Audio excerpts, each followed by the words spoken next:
పాన్పటి యుద్ధం ఏ సంవత్సరం జరిగింది? డేట్ ఏంటి? నేను ముందే చెప్పాను కదా ఈ క్వశ్చన్ డెఫినెట్ గా ఎగ్జామ్ లో వస్తుందని. చదవలేదా? అలా చూస్తావేంటి? చదవలేదా? మాట్లాడవే. ఒక్క నెంబర్ గుర్తు పెట్టుకోలేవా? నీ తల మీద పెట్రోల్ పోసి తగలబెట్టినా నీకు హిస్టరీ రాదు. నీ తలపై ఏం పోసి తగలబెడితే బుద్ధి వస్తుంది? హిస్టరీ అంటే ఎప్పుడు జరిగిందనేదా, ఎందుకు జరిగిందనేదా? స్టూడెంట్ ఒక తేదీ కంఠస్థం చేసి చెప్పేస్తే తెలిసిపోతుందా? మొత్తం హిస్టరీ వచ్చేస్తుందా వాళ్ళకి? మీరు హిస్టరీ టీచరే కదా. ఇండియా పాకిస్తాన్ విడిపోయిన సంవత్సరం మీకు తెలుసు, డేట్ మీకు తెలుసు. కానీ ఎందుకు విడిపోయింది, ఆ తర్వాత ఏమైంది చెప్పండి చూద్దాం. చెప్పండి మేడం, చెప్పండి. ఇన్ని సంవత్సరాలు వీళ్ళకి చెప్పి చెప్పి మీ కంఠస్థం అయి ఉండాలిగా. చెప్పండి ఎందుకు జరిగింది, చెప్పండి చెప్పండి ఎందుకు జరిగింది. అక్కడ చూస్తారండి మేడం, చెప్పండి మేడం. తెలీదుగా, రాదుగా, అయితే బెంచ్ మీద నిలబడండి. బెంచ్ మీద, బెంచ్ మీద నిలబడండి. What is this nonsense? నేను బెంచ్ మీద నిలబడాలి. మీరెవరండి చెప్పడానికి? Get out! ఏ అందరూ నిలబెట్టారు కదా, మీరు నిలబడండి. నేను నుంచోను. Shut up! నించోవాలి మేడం. Are you mad? నించోవాలి. Shut up! Shut up, children! సరే అండి, హిస్టరీ వద్దండి. 70 నుండి 8 ఎంతో చెప్పండి. చదువుంటారుగా, 70 నుండి 8 కంఠస్థం చేస్తుంటారుగా. చెప్పండి వీళ్ళకి 78 ఎంత. అవన్నీ చెప్పడానికి నేను మ్యాథ్స్ టీచర్ కాదు, సోషల్ టీచర్. ఓహో, మీకు ఒక సబ్జెక్టే తెలుసు. పిల్లలు మాత్రం కెమిస్ట్రీ, బయాలజీ, హిస్టరీ అంటూ అన్ని సబ్జెక్టులు తెలుసుకోవాలి. చదువుకున్నారు కదా, టీచర్ కదా. 70 నుండి 8 ఎంతో చెప్పండి. మీరెవరండి నన్ను ప్రశ్నలు అడగడానికి? నేనెవరా? మీరు పనికి రావడానికి తీసి పారేశారే వాడిని కన్న తండ్రిని. నేను కష్టపడి సంపాదించిన డబ్బే మీకు జీతాలు. నేను నిన్నే కాదు నీ చైర్మన్ కూడా అడుగుతాను. 70 నుండి 8 ఎంతో చెప్పండి. లేదా బెంచ్ మీద నిలబడండి. బెంచ్ మీద నిలబడండి. బెంచ్ మీద నిలబడాలి. నిలబడండి బెంచ్ మీద. లేదా 70 చెప్పండి. ఏం జరుగుతుంది ఇక్కడ? సుబ్రహ్మణ్యం, ఏంటిది? చదువుకున్న వాళ్ళ బిహేవ్ చేయండి. మీరు చదువుకున్న వాళ్ళ కదా సార్. చెప్పండి సార్, 70 నుండి 8 ఎంతో చెప్పండి సార్, చూద్దాం. చెప్పండి సార్, 70 నుండి 8 ఎంతో చెప్పండి సార్. వీళ్ళందరికీ చెప్పండి సార్. చూడకుండా టపటపని చెప్పాలి సార్. తీసుకెళ్ళవా? అరే ప్రిన్సిపల్ కదా, చెప్పండి సార్. చెప్పండి సార్. సార్ వదలండి సార్. నా కొడుకుని కొట్టేలా చేశారు కదా, ఒక్కరిని కూడా వదలను. వదలండి. నేను చదువు రాదు, మొద్దు, పనికి రాడు అని చెప్పి చెప్పి నేను నమ్మించేశారు కదరా మూర్ఖుడా. కోచ్ సార్, పిల్లల్ని అర్థం చేసుకునేవాడే తండ్రి. నా కొడుకుని నాకన్నా బాగా మీరే అర్థం చేసుకున్నారు. వచ్చే జన్మంటూ ఉంటే వాడు మీ కొడుకుగానే పుట్టాలి. Sorry sir, కావాలరండి. పిచ్చారా నీకు? ఎంత పెద్ద స్కూలు, అక్కడికి వెళ్ళి గొడవ చేస్తావా? ఆ పిచ్చి ఇప్పుడే దిగింది నాకు. నేను గొడవ పడలేదు, న్యాయం అడిగాను. చదువుకున్న వాళ్ళ ప్రవర్తించమంటాడా ఆ ప్రిన్సిపల్? వాళ్ళు చదువుకున్న వాళ్ళైతే పిల్లల్ని మొద్దుని తిడతారా వాళ్ళు? ఇండిపెండెన్స్ డే అంటే ఏంటని అర్థం చెప్పకుండా స్పెల్లింగ్ నేర్పే వాళ్ళంతా టీచర్స్ ఇక్కడ. అందుకని క్లాస్ టీచర్ బెంచ్ ఎక్కమంటావు నువ్వు?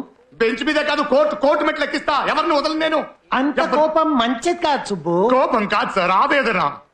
బాధేస్తుంది సార్. నేను ఎప్పుడు నా కొడుకుని కొట్టలేదు సార్. కొట్టేలా చేయించారు. చదువు చదువు చదువు, చదవడం కోసం బ్రతకాలా, బ్రతకడం కోసం చదవాలా అర్థం కావట్లేదు. కరెక్ట్. తప్పు చేస్తేనే కదా సార్ 4 విషయాలు తెలుసుకుంటారు. మరి ఈ పిల్లల్ని పట్టుకుని చదువు చదువు చదువు తప్పే చేయకూడదంటే ఎలా సార్? కరెక్ట్. ఏ లక్ష్మణ్ సార్, మీ మనవరాలు స్కూల్ బ్యాగ్ మీరే డైలీ తీసుకెళ్తారుగా. ఎంత వెయిట్. ఎల్కేజీ చదివే పిల్లలకి ఎందుకు సార్ అంత పెద్ద పుస్తకాలు? వాళ్ళు ఏమైనా మార్కెట్లో మూటలు మోయడానికి వెళ్తున్నారా? దోపిడి దోపిడి. ఫీజు, షూజు, బ్యాగు, టై అవి ఇవి పట్ట పగల దోపిడీ చేస్తున్నారు. ఇంకా నయం, పిల్లలు లోపల వేసుకునే చెడ్డీ కూడా యూనిఫామ్ కలర్ లోనే ఉండాలని చెప్పలేదంటే. కరెక్ట్. ఏంటి సార్ కరెక్ట్ కరెక్ట్ అని వెటకారం చేస్తున్నారు? వేటకారం కాదయ్యా, నువ్వు కరెక్ట్ గానే చెప్తున్నావు. కానీ 4 గోడల మధ్య చెప్తే ఏమంటారు? పిచ్చోడు అంటారు. నీకు దెబ్బ తగిలింది కదా, నొప్పెడుతుంది కదా, ఇది పెద్ద సమస్యే కదా. 10 మందికి తెలిసేటట్టు చెప్పవయ్యా. 10 మందికి తెలిసే చోటు చెప్పు. చెప్పండి సార్, ఎవరికి చెప్పాలి, ఎక్కడ చెప్పాలో చెప్పండి సార్. వెల్కమ్ బ్యాక్ టు ఎటు వెళ్తున్నాం. ఒక సైంటిస్ట్ అయి పెద్దయిన తర్వాత ఎన్నో అద్భుతమైన ఇన్వెన్షన్స్ చేయాలని కలలుగన్న ఒక చిన్న పిల్లవాడు పెద్దయిన తర్వాత ఒక బ్యాంక్ ఉద్యోగంతో ఎందుకు సరిపెట్టుకుంటున్నాడు? అలాగే చిన్నప్పటి నుంచి ఒక బ్యాట్ బాలుతో ఎన్నో ఫీట్లు చేసి తర్వాత ఒక మంచి స్పోర్ట్స్ పర్సన్ అవ్వాలని కలలుగన్న ఒక కుర్రాడు పెద్దయిన తర్వాత ఎందుకు సింపుల్ గా ఒక గవర్నమెంట్ జాబ్ తో సరిపెట్టుకుంటున్నాడు? తప్పెవరిది? ఇలాంటి ఎన్నో ప్రశ్నలున్నాయి, ఎన్నో లోతైన ప్రశ్నలు, ఆలోచింపజేసే ప్రశ్నలు.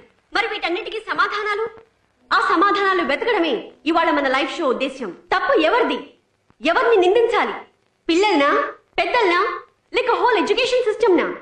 మన ఎడ్యుకేషన్ సిస్టమ్ పిల్లలకు వరమా శాపమా? ఎటు వెళ్తున్నాం? Discussion continuous. మీకు జైలుకి వెళ్ళడం ఇష్టమా మేడం? మా కాలేజెస్ స్కూల్స్ అన్ని జైలు లాగానే ఉన్నాయి మేడం. ఒక్క నిమిషం మైక్ ఇవ్వండి. మేడం, మా నాన్నకేమో నన్ను ఇంజనీరింగ్ చదివించాలని ఆశ, నాకేమో ఎంబీబీఎస్ చేయాలని కోరిక. కానీ మా జ్యోతిష్కుడు నేను బీఎస్సీ మ్యాథ్స్ చేయాలని డిసైడ్ చేశాడు. జ్యోతిషుడా? అవును మేడం. మా నాన్న నా జాతకం తీసుకెళ్లి జ్యోతిష్కుడికి ఇచ్చి నా ఫ్యూచర్ ఎలా ఉండిద్దో చూడమని చెప్తే ఆయనేమో నేను లెక్కల్లో పులేనేసి వెళ్ళిపోయాడు మేడం. నాకేమో లెక్కలు అస్సలు రావు, చాలా కష్టపడుతున్నాను మేడం. మీ ఫాదర్ వచ్చారు? వచ్చారు మేడం, అదిగో అక్కడ ఉన్నారు. మైక్ ఆయనకి ఇవ్వండి. ఒక్కరికి కాదు మేడం, 8 మంది జ్యోతిష్యులు చూపించాం. అందులో 5 మంది స్ట్రాంగ్ గా చెప్పారు లెక్కలే కరెక్ట్ అని. చాలా అన్యాయం సార్. ఏం చదువుకోవాలో డిసైడ్ చేసుకునేది మీ అబ్బాయా లేక జ్యోతిషుడా? ఒక్క నిమిషం మేడం, పిల్లలకేం తెలుసు మేడం? నిన్న కొన్న పెన్ను ఎక్కడ పెట్టారో తెలియక వెతుకుతుంటారు. అలాంటి వాళ్ళని అడుగుతాం. మెకానికల్ ఇంజనీరింగ్ చదవాలని నా కోరిక మేడం. నైట్ అండ్ డే కష్టపడి ఇంటర్లో 98% తెచ్చుకున్నాను. ఆడాళ్ళకి టీచర్ జాబే కరెక్ట్ అని చెప్పి టీచర్ ట్రైనింగ్ లో జాయిన్ చేసేశారు. కరెక్టే కదా మేడం, అబ్బాయిలు అర్ధరాత్రైనా జాబ్కి వెళ్ళి వచ్చేయచ్చు.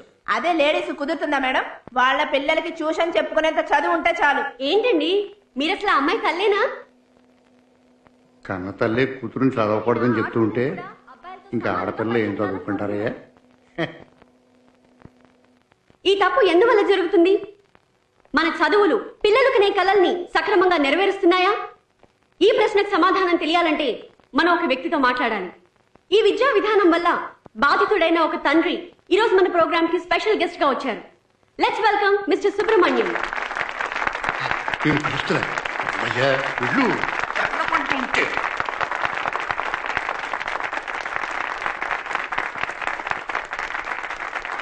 నమస్తే. Welcome to the show. S Subrahmanyam garu, మీ గురించి మీరే చెప్పండి. ఏం చెప్తామండి, పొట్ట కుట్టి కోసం ప్రతిరోజు పోరాడుతున్న మిడిల్ క్లాస్ మధ్యతరగతి వాడిని. గవర్నమెంట్ ఆఫీస్లో పనిచేస్తున్నాను. తిండికి లేకపోయినా పిల్లలకి మంచి చదువు ఇవ్వాలనుకున్న ఓ తండ్రిని. చాలా బాగా మాట్లాడుతున్నారే. Thank you. సరే చెప్పండి, చదువు మీ పిల్లలకి వరమా శాపమా? మీ అవగాహన ఏంటి? అంత పెద్ద మాటలు నాకు అర్థం కావు మేడం. కానీ చదువు వల్ల నా పిల్లలు పడిన కష్టం అనుభవంతో చెప్తున్నాను. చదువు శాపం మేడం, వరం అయితే కాదు. మన ఎడ్యుకేషన్ సిస్టంలో ఏది సరిగ్గా లేదు మేడం. ఏది సరిగా లేదా? లేదు మేడం, ఏది సరిగ్గా లేదు. ఎలా చెప్పగలుగుతున్నారు?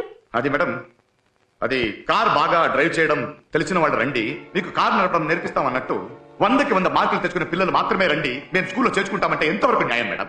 అది వదిలేదు మేడం. మా అబ్బాయి 10 ఏళ్లుగా ఒకే స్కూల్లో చదువుతున్నాడు మేడం. వాడి ఇంట్లో ఉండడం కన్నా స్కూల్లో ఉండడమే ఎక్కువ మేడం. సడన్ గా 8 సంవత్సరాల తర్వాత ఒక రోజు పిలిపించి మీ బాబు మొద్దు పనికిరాడు వేరే స్కూల్ చేర్చండి అంటే ఎలా మేడం?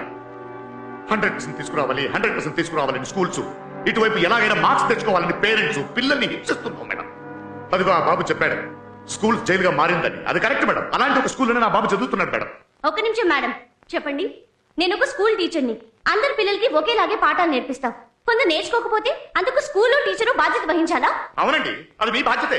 స్కూల్లో చేసేటప్పుడు నాకు ఒక టెస్ట్, నా పిల్లలకి 4 టెస్టులు, ఆ తర్వాత 40,000 డొనేషన్ ఇవ్వాలి, సంవత్సరం తర్వాత ఫీజు కట్టాలి, శక్తికి మించి చేస్తూనే ఉన్నాను.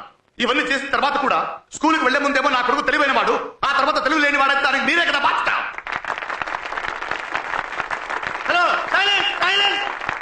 సార్, నేను స్కూల్ ప్రిన్సిపాల్ని. మీకు ఇంట్లో 2 పిల్లలు, నేను స్కూల్లో 4,000 మందిని చూసుకోవాలి. మీ అబ్బాయికి మార్క్స్ తగ్గిపోతే మా దగ్గర నుంచి గొడవ చేయరు మీరు? గొడవ చేస్తామండి, ఎందుకు చేయము?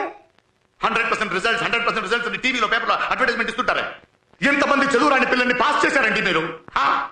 సంవత్సరానికి ఒకసారి టీచర్స్ డే మిమ్మల్ని దైవంగా చూస్తుంటే మీరు మాకు జీతాలు పెంచండి, మాకు ప్రమోషన్ కావాలని ధర్నాలు చేస్తారు తప్పితే ఏ రోజైనా ఎడ్యుకేషన్ సిస్టమ్ మారాలని స్ట్రైక్ చేశారా? సార్, మీరు ఆవేశంలో మాట్లాడుతున్నారు, కాస్త ఆలోచించి మాట్లాడండి. ఇవ్వండి సార్. ఇదంతా అయ్యే పని కాదు మేడం. తప్పులు చెప్పుకుంటూ పోతే ఎన్నైనా చెప్పుకుంటూ పోవచ్చు.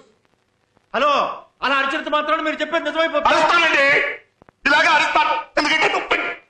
నా ఇంటికి వచ్చి చూడండి, ఒక తండ్రి బాధ ఏంటో తెలుస్తుంది మీకు. మా అబ్బాయి మంచి క్రికెట్ ప్లేయర్, బాగా తనకి ఎవరెవరో చెప్పారండి. కానీ అట్లా ఇలాంటి ఒక టాలెంట్ ఉంది, బాగా పైకి వస్తానని స్కూల్ ఒకసారి కూడా చెప్పలేదండి. ఒక క్లాస్ లో 40 మంది పిల్లలు ఉంటే 10 మంది బాగా చదువుతారు. అందుకని మిగతా వాళ్ళందరూ పనికిరాని వల్ల 17-18 తెలియదని చెప్పడం వల్ల హుషారుగా ఉండే నా కొడుకు సడన్ గా కోమలో పడుకుంటాడు. ఇంట్లో ఒక తండ్రిగా పశ్చాత్తాపంతో కుమిలిపోతున్నాను ఇక్కడ.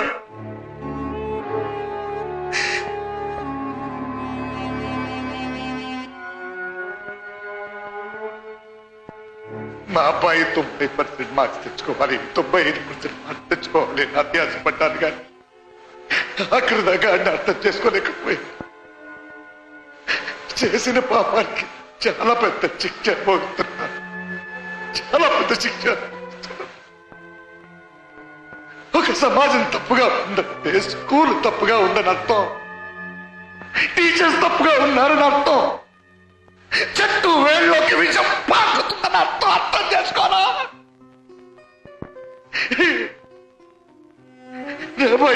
ఎప్పుడు చేసుకోలేదు. కర్వాడు మోస్తూ పనికిరాడు అని చెప్పి చెప్పి నా చేత కొట్టించా.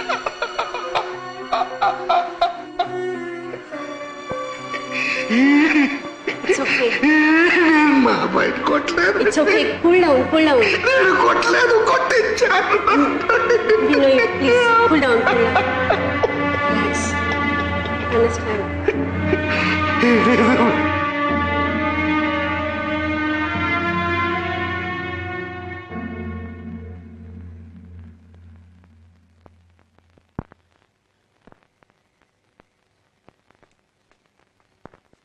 సూపర్ సార్, సూపర్ అంటే సూపర్ సార్.